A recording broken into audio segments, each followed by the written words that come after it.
Salepur blocker Gangeshwar Mahadev और कलाग्नि महादेव पीठ जागर यात्रा और शिवरात्रि उपलक्षे श्रद्धालु मानक व्यापक समागम होइछि।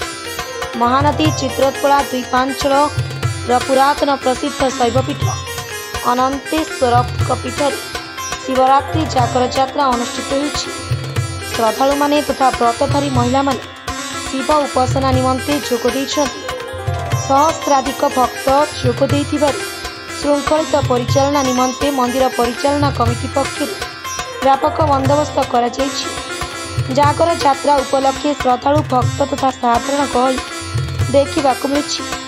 चलित वर्ष कौनसी कटकणा नथिबारु यात्रा किणाबिका निमंते विभिन्न दुकान बजार मान बसिथिबा देखिबाकु मिलिछि। उल्लेखनीय जे एई अनंतेश्वरंकु मध्य प्राचीन किंवदंती रहिथिबा श्रद्धालु मानकठु शुणिबाकु मिले। जनार्दन पुरस्थित सर्वेश्वर महादेव पीठ भक्त मानक समागम होइतिला। महादीप उठिबा पर्यंत श्रद्धालु महिला माने जागर जाली अपेक्षा रहिथिबा देखिबाकु मिलितिला।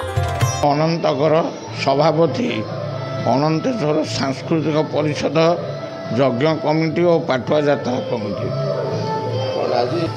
अनंतेश्वर महादेव गोटे प्राचीन शैवपीठ।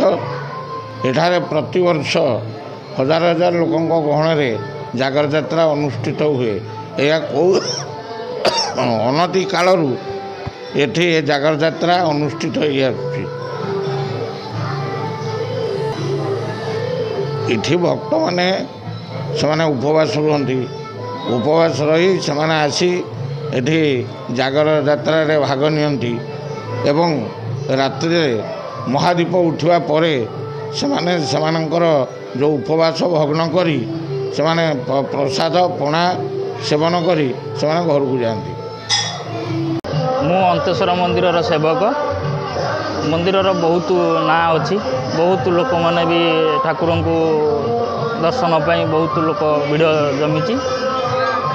ये तो 1800 ख्रीष्टाब्दर मंदिर आपको कई कहीपरेनि केते कौन आगु को ये हम बहुत भल चली। लोक 10,000 भाया लोक होती।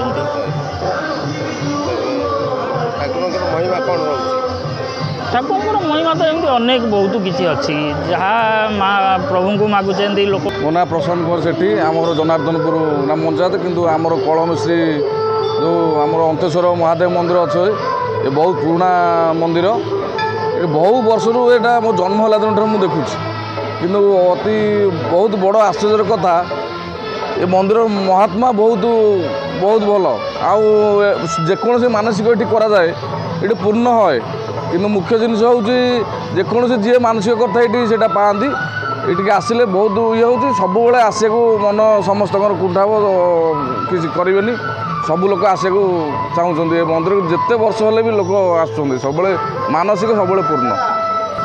मु निहत क्यों 30 वर्ष है आसूँ किंतु सब ठाकुर महात्मा सब मानसिक सब जेकोसी जहाँ कले भी पूर्ण होता है किसी असुविधा नहीं। Salepur Akshay Kumar Das report Lumani TV.